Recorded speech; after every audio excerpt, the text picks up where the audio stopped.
divide us. You will not divide us. You will not divide us. You will not divide us. You will not divide us. Pepe! Pepe! Pepe!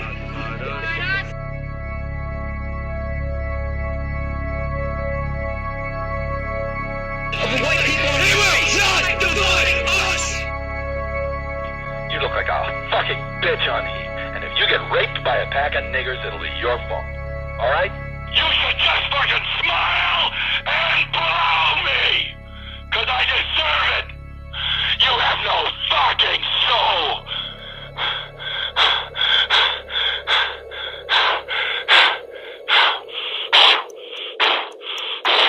You don't care.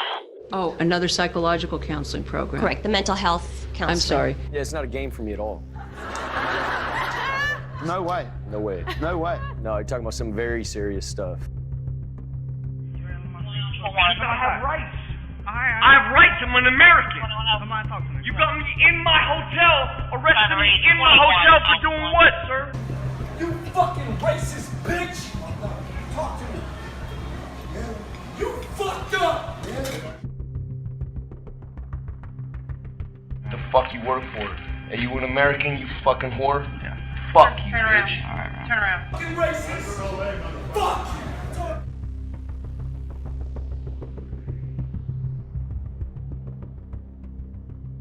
11 obtained the arresting deputy's notes, which say the handcuffed actor also began a barrage of anti-Semitic remarks. The Jews are responsible for all the wars, asking the deputy, was he Jewish? Of the Hollywood that makes violence. I think that I'm angry with some of the Jews. I'm very goddamn angry at some of the Jews. Hollywood is run by Jews. It's owned by Jews.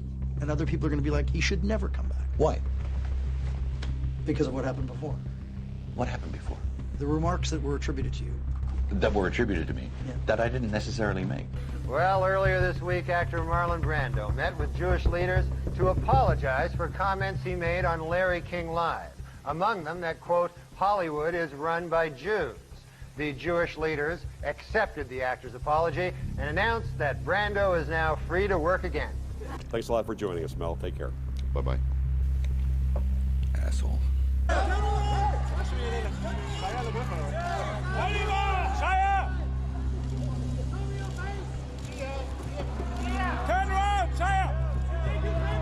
When the seagulls follow the trawler, it is because they think sardines will be thrown into the sea. Thank you very much.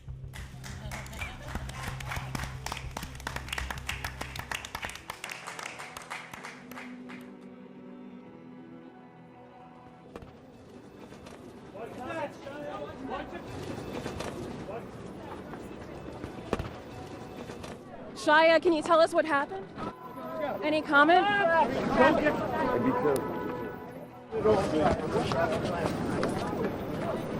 my God.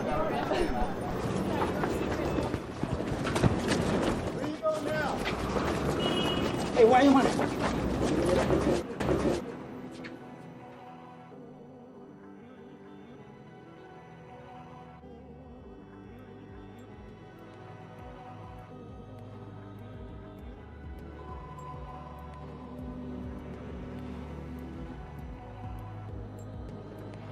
And Lars goes, all right, well, send him the letter. And the letter was, you know, are you game? And so I guess the first test was, let's time how long it takes for this motherfucker to send his dick over the internet, you know? And it was like 20 minutes, you know? So they were like, all right, kid's ready. I don't think I understood all of it. I had no idea about the numbers, the numerology, the golden angles and all this shit. I had no idea. But a lot of it struck me. Now, having just watched the movie, all of it clicks hard. You know, but at the time, none of it made sense. And he had this murky crime backstory history that we never really got into, which opened up a whole Pandora's box for me and my, you know, personal thoughts on the character. This is a dude who was living under the shadow of many men. And then we started getting info. And the first info we got, and I'll never forget this, because my entire team reacted with such a fear, you know. My first request on the production end, not from Lars, but from production, was pictures of my penis. We don't even have to ask Shia what he was into in the 90s because look at this. Look at this badge that Shia. Can you see this? Can you see who it is? That's It's Ursula. Ursula from The Little Mermaid, which.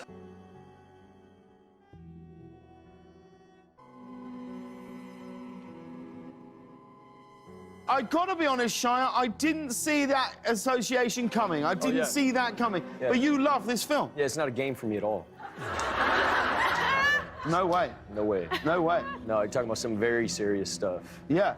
It's Ursula and the two little things, man. Yeah. I just learned, because I do research about people that I'm going to talk to later in the day, that you've had quite an interesting life in the last year or so. And I didn't know that, because I really don't pay attention to this stuff. But what happened?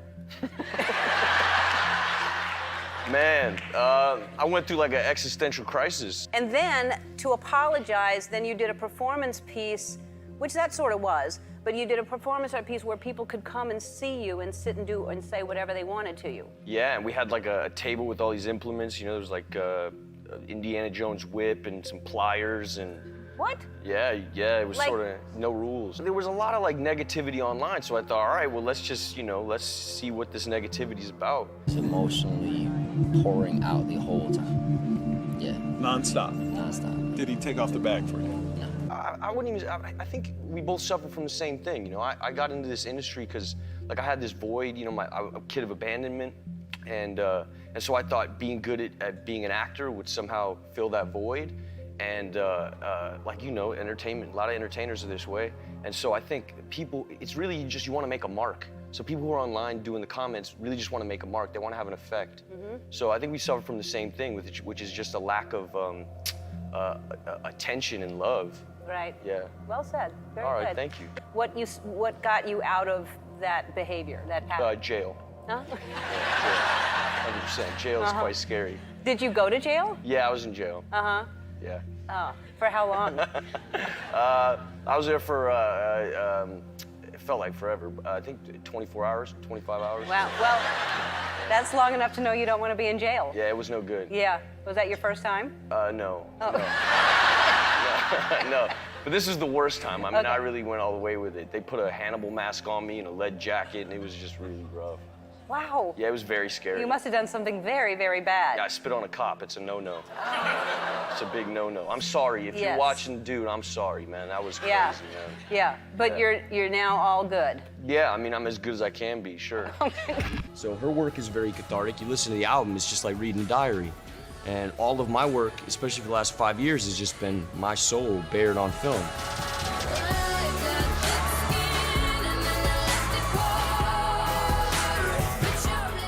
For Elastic Heart, Shia and Sia came up with a concept. We thought it would be interesting if he's working with Maddie as if she is one of his self-states, maybe an inner child, or maybe like one of his demons, or that we switch between her representing some of his self-states. So yeah, for this, it was just getting Maddie and Shia to relate in a way where essentially I see them as the same person, and that the cage is kind of the skull. You beat yourself up, you're loving to yourself.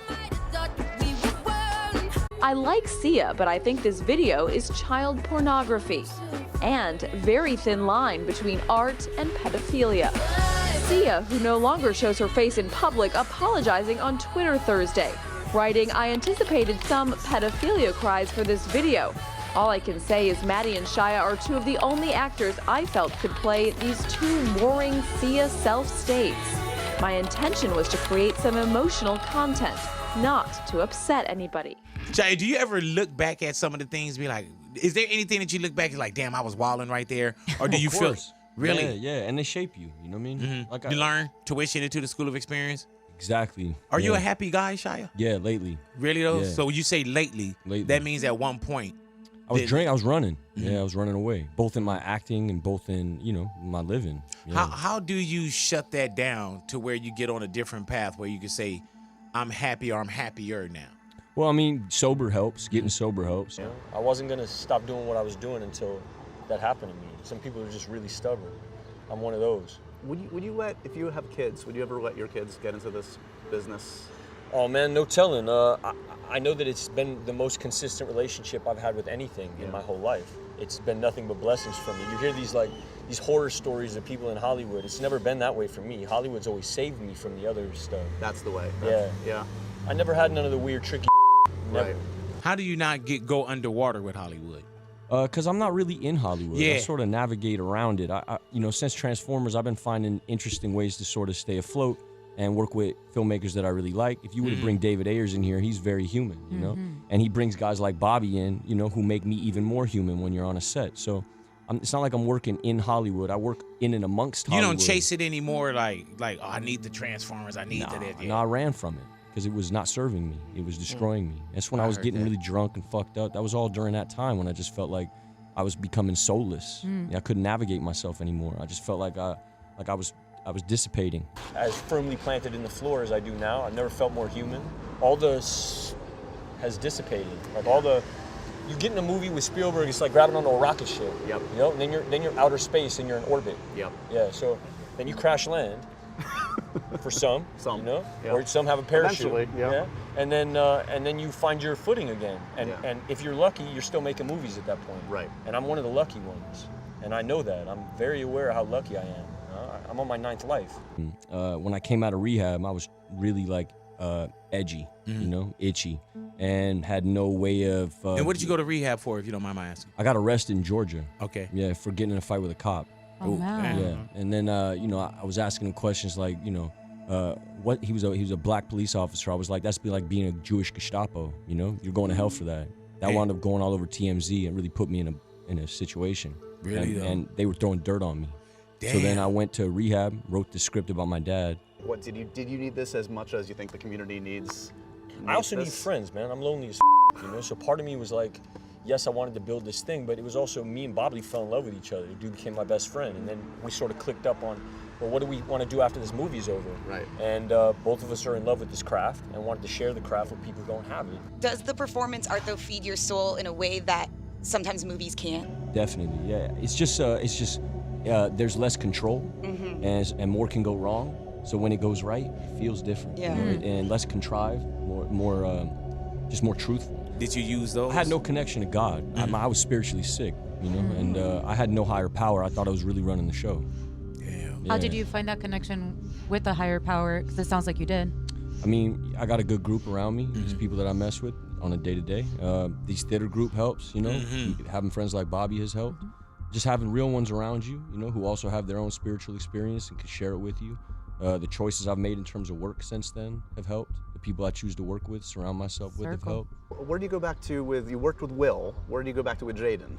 Well, I've known Jaden since before he was ever doing the entertainment thing. Yeah. I knew Jaden when we were playing Sonic the Hedgehog in his dad's trailer, you know? I didn't even really give a about acting at that time. Right. You know? I was just grinding. I cared about Will Smith at that time. You Right. know? I didn't care about acting, the craft. And then Will's, you know, always been like a really good dude to me. He calls me up every time a movie comes out, always wishes me well. He's just always been like a shepherd in my corner from afar without ever tooting the horn in public. He's just always been there for me. Every time I up or get in trouble, he's always been there for me. Right. Jaden's just sort of always showed up every time that I've done something publicly. So all these public performance artists, things that I've done with Luke and Nasha, he's always showed up and supported. Come on. Jaden. There's a distance in terms of affection showing between the general and his son. Absolutely. Is it like that at home or no? Nah, really. We're very affectionate. Have you ever We're very affectionate. He tried to kiss me in the Have you ever kissed your son on Thai television before? You're not looking kiss Can my you kiss son. your Thai on Thai I television? can kiss my son. Jaden, come on. Are you okay? Are you okay? Oh my God, this is ridiculous. You know I love him, Ellen. I love him.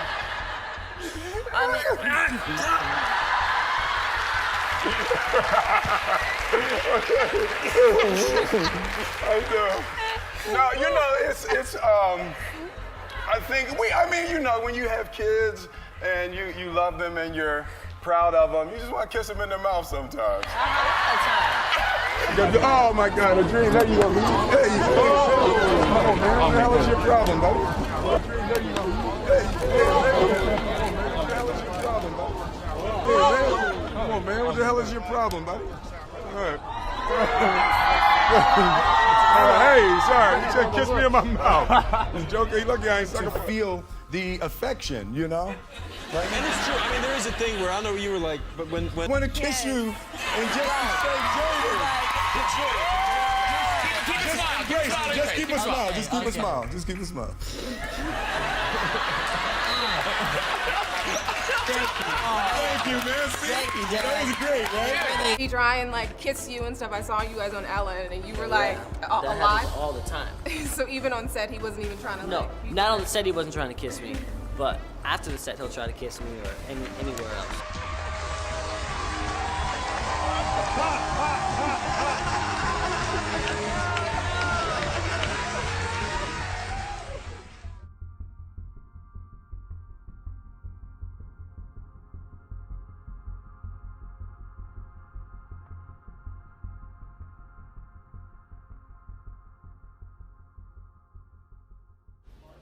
May I?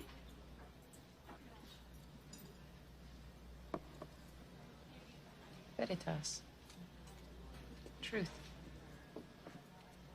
What is it they say about truth? The truth will set you free. Do you buy all this conspiracy stuff? I mean, like Kennedy, was he shot by Oswald only?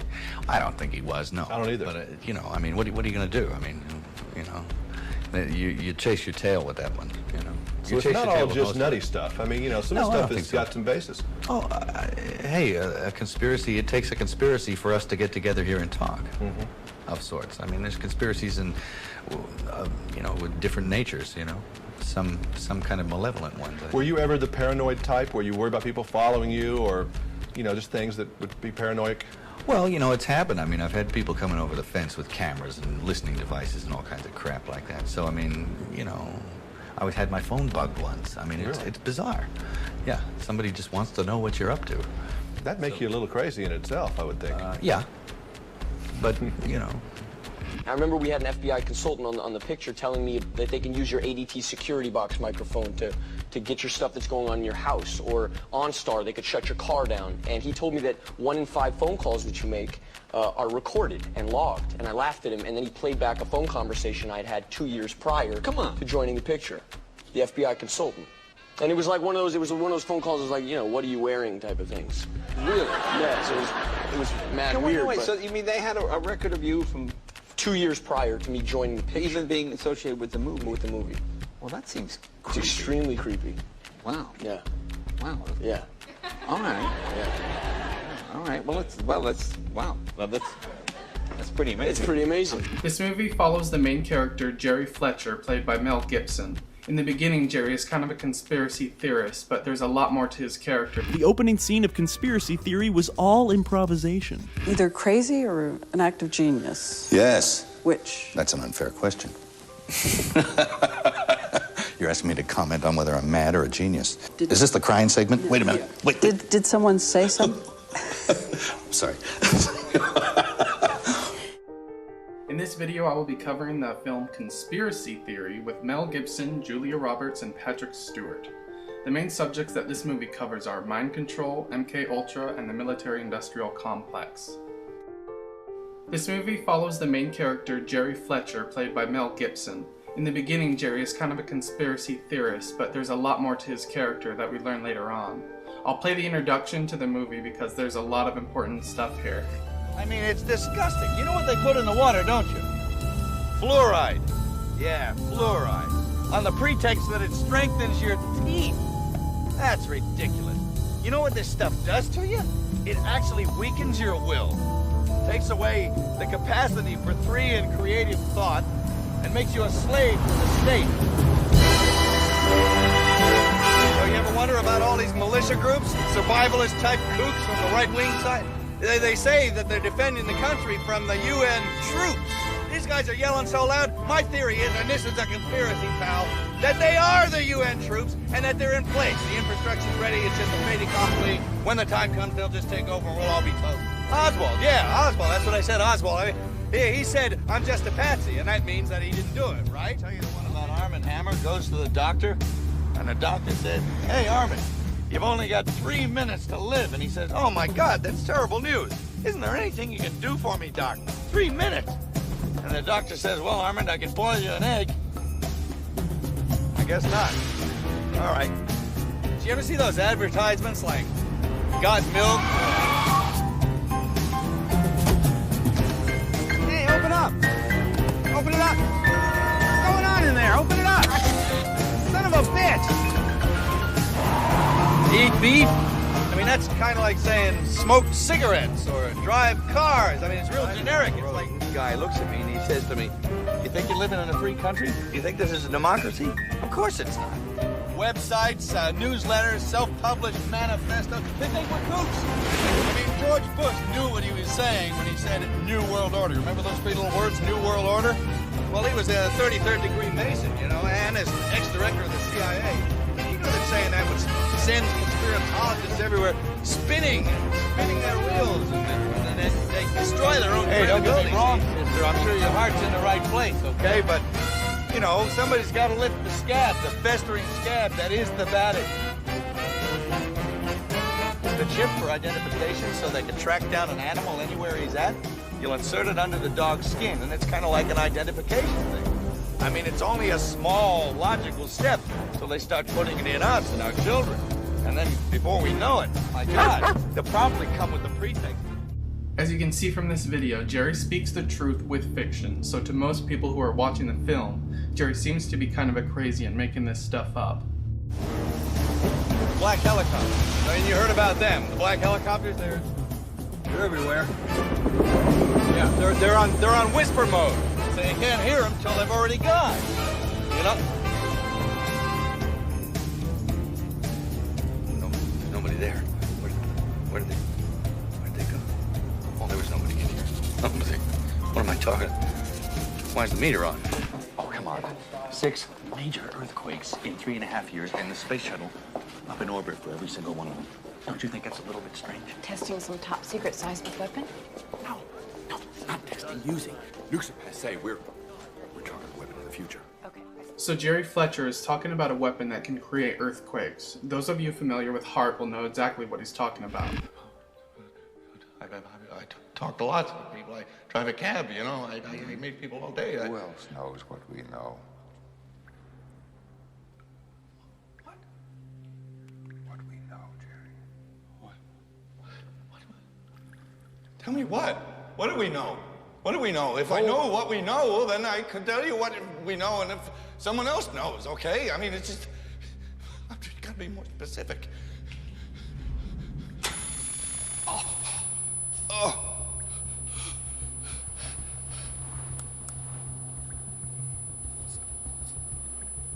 Well, what is that? Gravy for the brain. No, not gravy. Please, please, please. Oh, not gravy. No, not gravy. No, God, no. Don't do this to me, please. Help! Help! Now, Jerry, to whom have you been talking? No, I've had gravy. I've had gravy. I know you. Yes, I now know you know now, Jerry. Now you know, Jerry. I don't know. Help me. Who else knows, Jerry? Who else knows, Jerry? Who knows? Help me. Jerry, what do you know? Who have you been talking to, Jerry?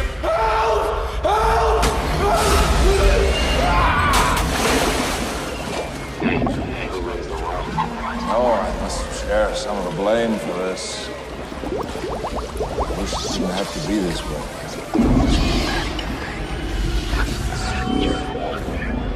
Jerry, to whom have you been talking? Who else knows? Who else knows? Jerry,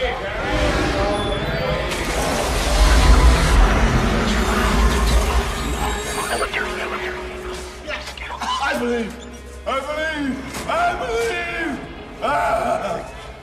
Who else knows? I don't Who else knows? Who else knows? I don't know. Jerry, names, Jerry, names. I don't know. Who I don't else want knows, to Jerry? dance. Who else knows? I don't want to dance. You've been talking, Jerry.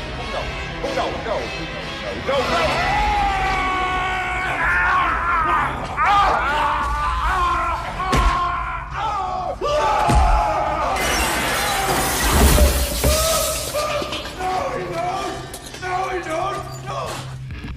reminds me both of Clockwork Orange with the main character's eyes forced open, and in the Star Trek episode I pointed out earlier in the Mind Control Machine. Also in this episode, this machine wipes out memories and creates pain when you try to remember. Jerry goes through the same thing. My name is... I mean, they monitor everything, absolutely everything. Elaborate on they. They.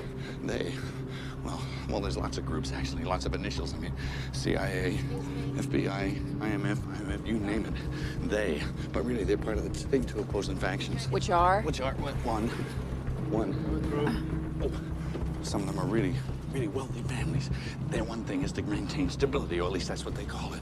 The other group is Eisenhower's industrial military complex. And they want to maintain instability, so they say. So you're saying that Group 1 is warring with Group 2? Yes, at some levels they're at war. But at other levels, there's the same group. It's really scary. I mean, it's hand in glove. You know, Cold Wars, Hot Wars. Then they sit back and watch the whole damn dumb show. Jerry. What? Take a breath. Okay. I think the more important question is, who are you? Those are much bigger questions than you think. I work for the Central Intelligence Agency on the MK Ultra program. Are you familiar with it? It was mind control. Manchurian candidate kind of stuff. That's a vulgar generalization, but yes, you take an ordinary man and turn him into an assassin. That was our goal.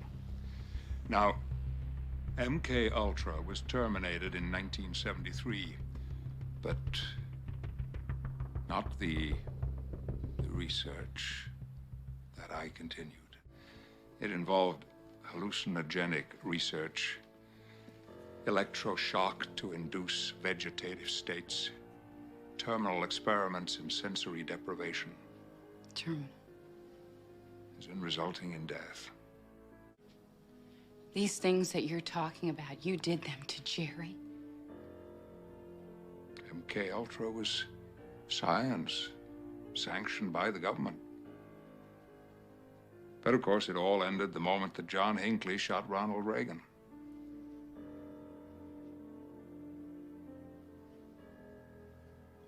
No, that wasn't us. But the technology had been stolen. Pandora's box opened. My subjects were taken from me, used in the private sector. At any rate, being a curious guy and being a little scared but from her story, you know, I went straight to, okay, so what is the end game?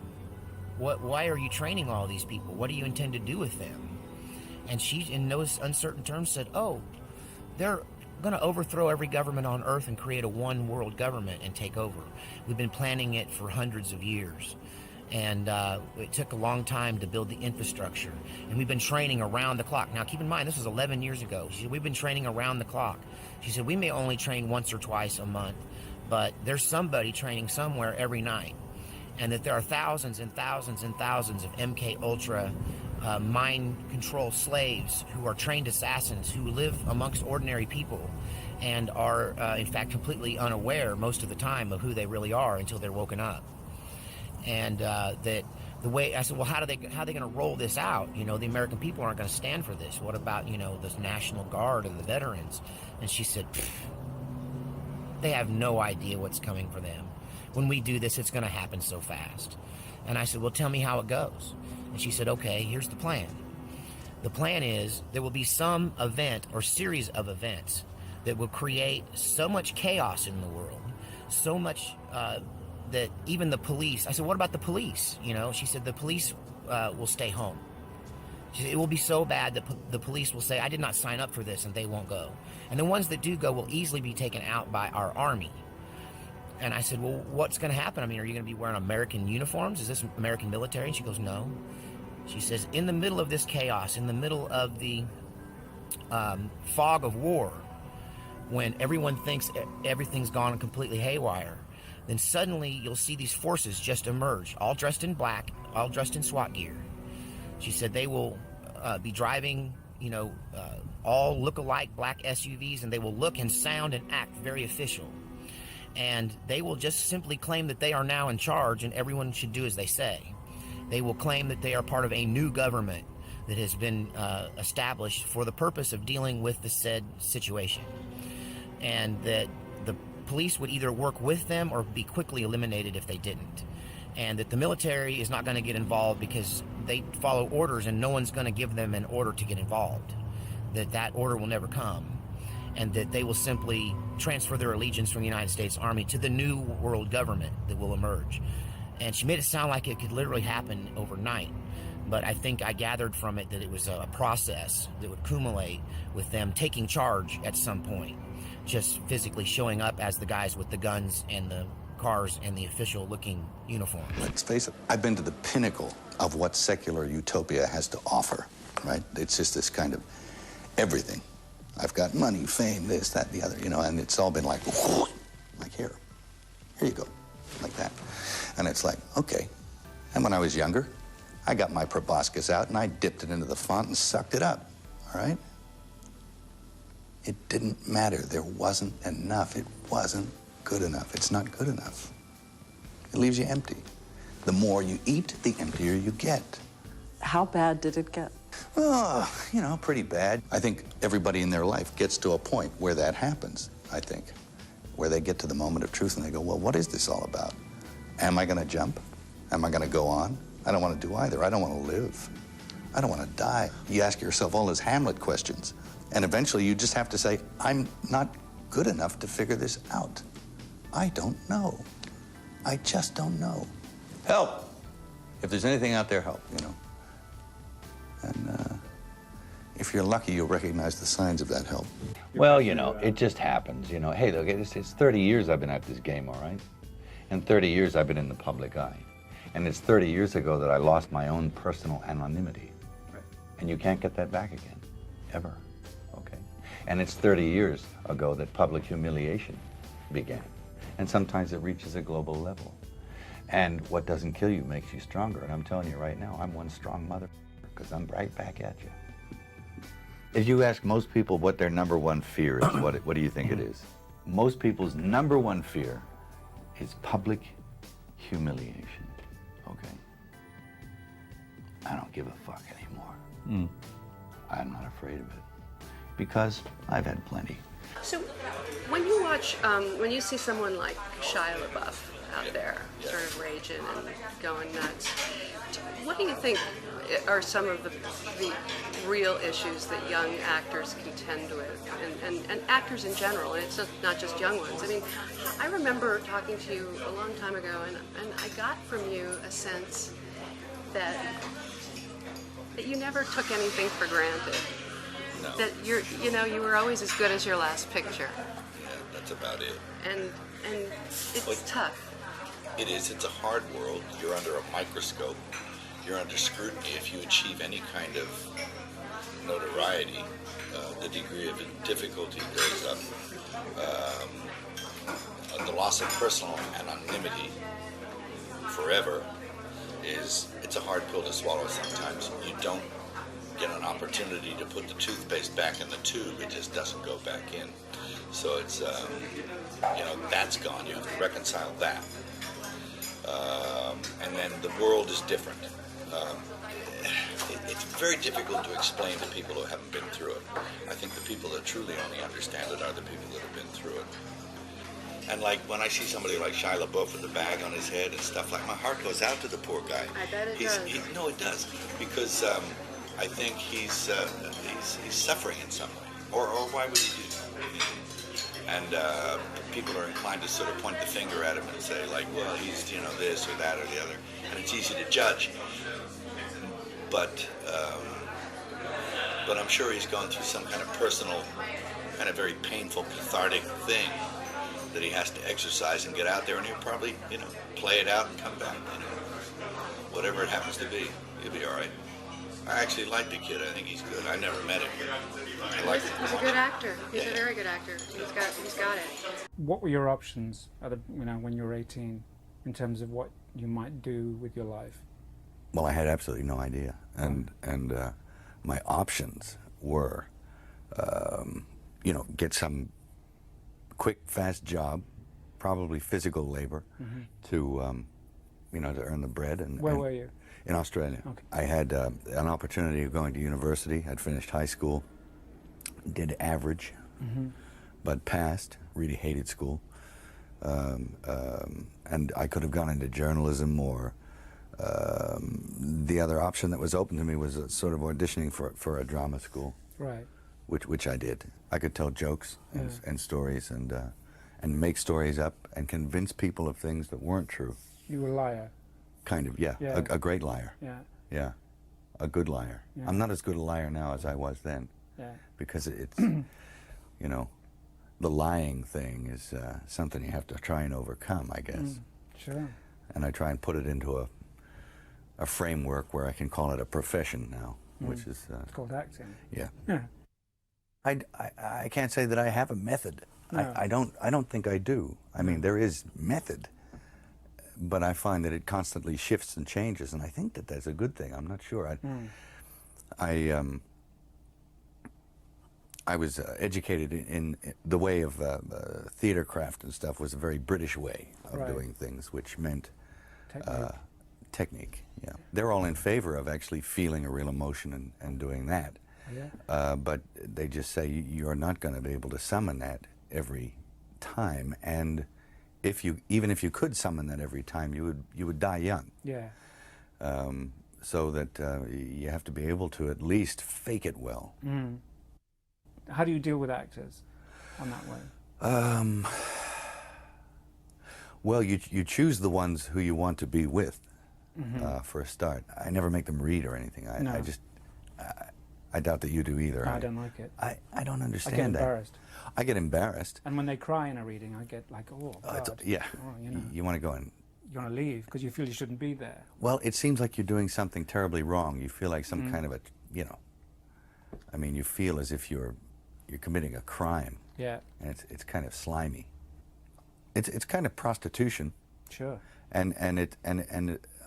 But that, I think, is even beyond. It's just kind of watching someone go through the act of prostituting themselves.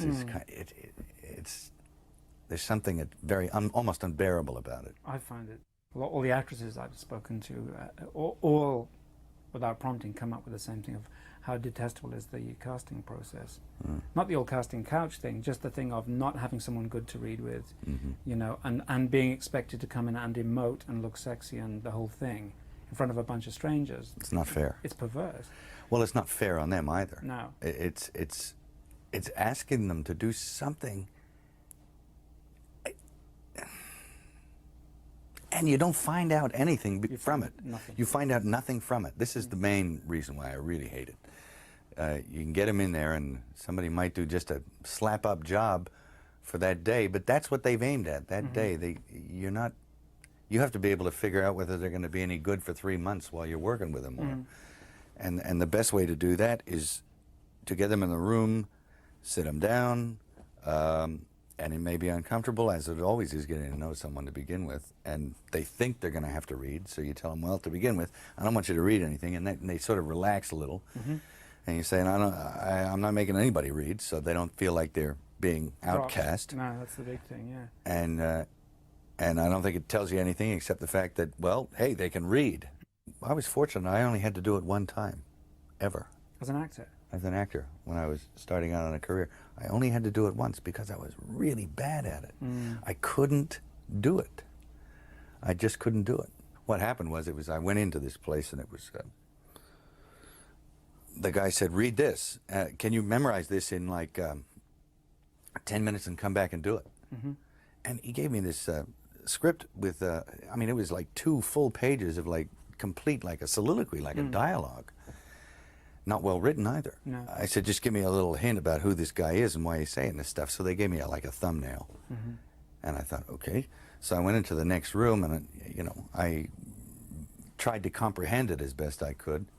And then I just came back. They turned a video camera on me and I just sat there and tried to do it. I didn't do it according to the page or anything, but I just started off and improvised the whole thing around it, which is all you could do in 10 minutes, I mean. And got the job? Got it, yeah.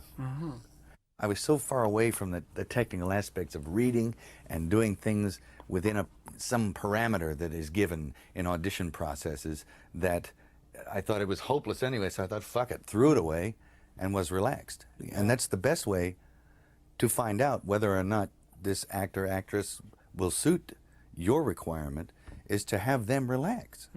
And then you can talk about the fucking weather. And you'll know within 15 minutes. If this is a person you want to work with. Yeah. Christopher Walken, first time I ever did a casting session in America. Yeah. Terrified me. Me too. I mean, fucking hell. I came to meet the guy. They said, oh, he's flying in from God knows where. Yeah, but he didn't need a plane, right? Yeah. It's like He didn't need a plane. He came in, he was doing all the kind of Scorsese stuff. And I said, have you had a chance to read the script? And he looked at me and he said, do you like my face? And I went, yes. And he said, well, that's fucking great, because if you don't, get De Niro. Fuck you, I'm out of here. And stood up and walked out. And everyone said, well, that I think was quite a good meeting. No, he came to see me on a rooftop in New York. I said, hey, can I talk to you? And he said, sure. And he floated in, sideways, through a crowd of people. He was wearing black. And it was like one of those old vampire movies where they don't walk, but they glide. And he was a dancer, you know, so he has he's very, you know, graceful. Yeah. And he moved sideways, and he just sat down in a chair next to me. And it kind of frightened me. And he's a very smart guy. And we started talking, and I didn't, you know, say much of anything about reading the script, nothing. I just started talking about the Middle Ages. And he began to talk tortures. And we swapped tortures, because I'd read this book on torture. And I tried to recall some of the most heinous things I'd ever read in this book. And he was like, oh, and he'd try and top it. And and my assistant was there, and he left because he couldn't stand it anymore. Yeah. The air had turned cold. And then he left, and I wanted to leave. And because I knew that I didn't want to work with him. Yeah. And he was getting scary. Yeah. And then I turned around, and it was on top of the Peninsula Hotel. I turned around to avoid his steady gaze at one point. Yeah. And I was looking at a building with the top of the sixes on it. So there was a huge illuminated triple six in red. Yeah. And I went from that to that to that, and he started smiling. And I thought, oh no, Chris Walken is the Antichrist, you know? There's certain trends that seem to kind of float together, which is, and one of the questions that keeps coming up is, why are there no decent parts for women? Why are women just completely underused in storytelling within this system known as Hollywood? Any thoughts on that? Well, I think the storytelling has always been a kind of a male medium. Always in history? Always. Yeah. From the start. They were the guys who did. I mean, women just think differently to us, and that's a good thing. And there are things about the way they think and about the way they look at things that we cannot possibly understand. In fact, it's far above us, beyond us, to try and like get a hook on it. Because I've tried, and I'm a little wiser because I can kind of allow for it more now because I understand that it exists. But totally understanding it, I will never. And I think the male of the species is more adept at the telling of a story. That's why you go to any bar, it's not women telling jokes, it's guys telling jokes. Right. Women are notoriously bad joke tellers, most of them. Some of them are good. Some of them have a capacity for it. But I think, just generally, I think men are better at it, at telling stories. And when they tell a story, it has to issue from themselves and their own experience. And it's very hard, if most of the storytellers around are men, to actually have a good story about a woman. Right. I think. It's done pretty well at times. Even if we go back to, say, the 40s, 50s, early 60s, just of cinema, forget literature, although the balance would have been still in the favor of men in terms of just number of roles and so on, there were far more, I mean, there were some very powerful actresses who were taken incredibly, in terms of box office, were taken as seriously as men. And like Joan Crawford. Exactly. Any number of them, actually, you know? But she used to display a male point of view. It was very interesting. She was very masculine on screen. Right. And is it that women are trying, they're saying the parts aren't good because they're not masculine? I'm never quite sure about that. If you look at the, you know, the scripts that are floating around right now, and the movies that are being made, they're woefully short on interesting female parts. Yes, they Women are. tend to kind of pop up and sort of endorse men, take their clothes off if they're in a good enough shape, and leave. Yeah.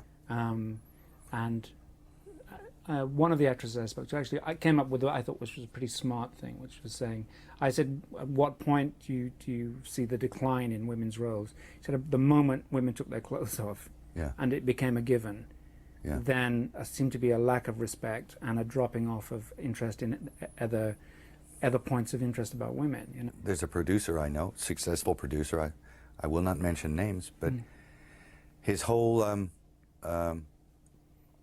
opinion about women on film, from beginning to end, is very brief. He says, women on film, either naked or dead. Both is better. And 1 minute, and if you want to leave, when the guy comes with my jacket, yesterday you touched my breast. Oh, please, I'm sorry. Just come on. I'm used to that. Come on. Are you used to that? Yes, come in. Because no, but I'm not used to that. I won't do it again. Come on. Sit here. Sit here for a minute, please. No, I don't want to. If you do this now, you will embarrass me. No. Never call me again. Okay? I'm sorry. I promise you I won't do anything. I know, but yesterday was too much. The guy's coming. I will never do another thing to you. 5 minutes. Don't ruin your friendship with me for 5 minutes. I know, but it's kind of like, it's too much for me. I can't. Please, you're making a big scene here. No, Please. but I want to leave. Okay, fine. Thank you. And it's like, whoa, ooh. The man has got a spiritual malady for a start. I mean, the scary thing is that I think a lot of people think that. Maybe not to that extreme. There are people, well-meaning people, and you find that the woman and the woman's role in a film becomes some sort of just appendage to the man. And I can see why they're not too fulfilled in doing that. You're here, basically, right? You live here. You're part Most of the time, yeah. now. Yeah, really. I guess, yeah. Yeah. I integrated. Yeah. I mean, obviously, it's pretty much based on money, the system here. It is. Yeah. The system is completely based on money. Yeah. The studio system. Yeah. To a degree, I think the way I hook into the system is based on money. Yeah. I mean, you've managed, you're a rare bird. We still think of you as an actor. But in fact, that's just quite a small part of what you do now, isn't it? Yeah. It's the part... I mean, when somebody told me just how many movies you'd produced, I was stunned. I mean, you turn over, don't you? Quite a few. I mean, we're pretty prolific for a perceived vanity company. Right. Which I think a lot of people start film companies and then they don't really do anything with them. But this gets into the act sometimes, not always successfully either. Yeah. I mean, we've made some horrible little pictures, but we've made some good ones too. Yeah. And so there's a pride in that, and I enjoy doing that. Yeah. And How active are you? Pretty active. You've got a good team, haven't you? Yeah, I think there's a lot of people here with good heads on their shoulders. Yeah. And nobody's immune from making a mistake, that's for sure. Yeah. And we make plenty of them. We call them school fees. Do you? School fees, every time we get ripped off or make a big mistake, or, you know, and it costs you. Yeah. And you think, oh, it cost you $2 million or $4 million. So when you get a project that your company's gonna do, do they vary? Are some ones that you just think should be made as a film, or is it pretty much financially based, your judgment? No, it's not solely financially based. I think that there's an art in marrying the two. Sure, yeah. And if you can find that balance and satisfy both requirements, then you are successful within the industry. Right. It doesn't mean you're not successful Yeah. if you don't meet one of those requirements. You're just successful within this industry. So what would you say was the good news about Hollywood right now, being very actively in the middle of it? I think what's right about it? The best thing about it is that, you know, I grew up, and I guess you grew up in an industry that happened somewhere else. And I succumb to the charm of film and filmmaking, and I love it, and I love telling a story, and I love everything about it. Even the crappy things about it I kind of like. And it kind of, I guess it gets almost to a question of like kind of a religion. Mecca for filmmakers is this industry here. It's where there's the biggest pool. It's it's the watering hole where everyone comes to see, to measure up, to include themselves in the pool, their talent, and that collective thing. It's like you go to the smorgasbord to feed your need to work, and your need to tell stories, and your need to express yourself, whatever form it takes. Is there a collective ethos, or somebody once said my problem was I didn't understand the social contract here. I now understand what that means. Yeah. Do you understand it? The social contract? Yeah. I think I do. Yeah. What is it for you? The social contract. You can't get mad. You can't get mad.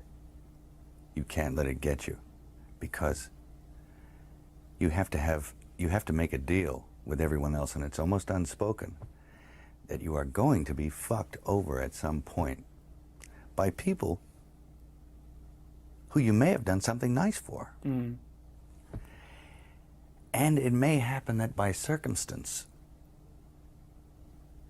or even very purposefully, that you fuck someone over. But that shouldn't get in the way of you being able to sit down and have fun with them. Am I on the right track? Absolutely. You can't build a resentment about it. You have to still try and love those people. Yeah. Because that's the way they're thinking. Because it ain't personal. No, it's not personal. They don't really mean to hurt you. No. Not really. I don't quite understand. Well, I mean, there's a lot of motivations for why it happens. Yes, many. I mean, money will make you do stuff as well, won't it? I mean, Yes. one, them, us, Yes. you know. Yeah, well, whoever. If there's many millions riding on a decision, it's hard to be philosophical. Yes. Yeah. Yeah, very, very hard. Very hard to be, you know, you have to choose what level of integrity you're coming in at. And Okay. And I've often felt it. I've sat there, and I have felt the knife slipped firmly in between my shoulder blades and tried to have it shoved through the other side through my heart. And I've actually felt the whole thing, and I've gone, ah! Wait till next week, you know? Or I'll think, you fucking, and you'll resent it for a little while, then you have to let it go. Otherwise, you'll eat yourself alive here. And I think it takes that kind of cockroach resilience to survive in this town. I mean, this is a bizarre place. And it doesn't take very long, and I'm sure you've experienced this if you've stayed here for any length of time. You come in, you're fresh from the outside, you're off the boat, from the farm, still got shit on your shoes, you're in here, people are charmed by that you've still got shit on your shoes. They're charmed by the fresh approach you bring to it, and that's a real thing. But they're also stroking the shit out of you, you know, licking you all over. And that's kind of good for you, too. It's great. But it doesn't take very long before you realize, or before it gets to you.